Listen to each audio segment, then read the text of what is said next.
Are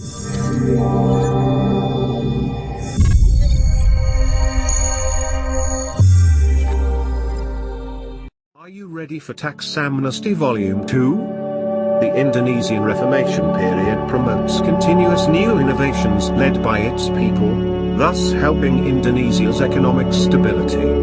Indonesia is a country that has high economic potential that is starting to be noticed by the international community due to the prosperity of natural resources contained in the motherland.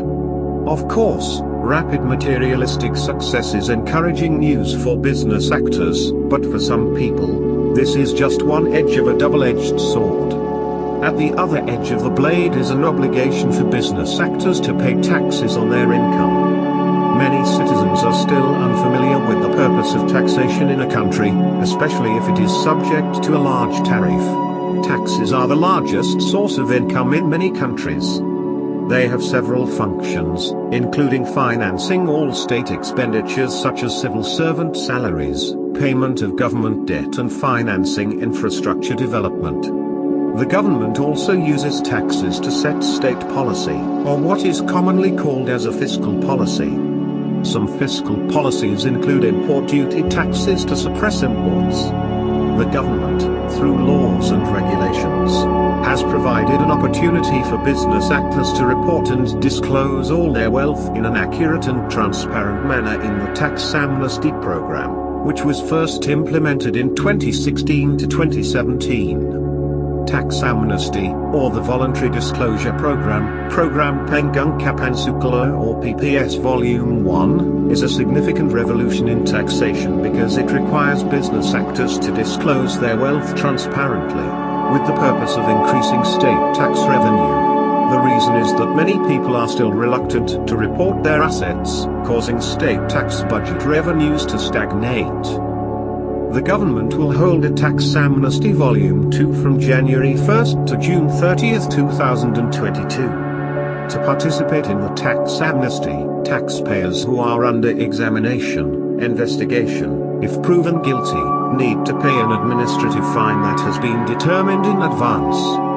The goal is to prevent the tax amnesty from overlapping with the tax law enforcement process. The implementation of Tax Amnesty Volume 2 is regulated in Law No. 7 of 2021 concerning harmonization of tax regulations, which is divided into two tax amnesty policy schemes. First, the 2016 to 2017 Tax Amnesty Alumni Program for those who did not have time to disclose their tax obligations at that time. This scheme applies to both individual taxpayers and corporate taxpayers. The rate offered are a final income tax of 11% for property declarations located abroad, 8% for overseas assets repatriated to the country and domestic assets, 11% for foreign assets and domestic assets invested in government securities, Surat Berharga Negara, SBN, or business activities in the natural resource processing sector or renewable energy. Second, the program is aimed at individual taxpayers for assets acquired between 2016 to 2020 that have not been reported in the 2020 annual tax. However, this scheme is not available to corporate taxpayers.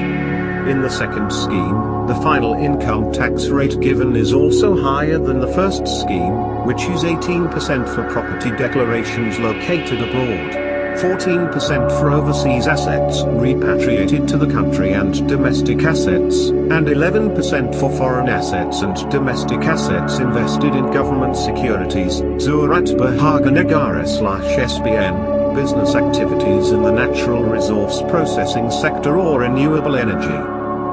Should you wish to know more about upcoming Tax Amnesty Volume 2, please drop us an email at info@skinderlawfirm.com.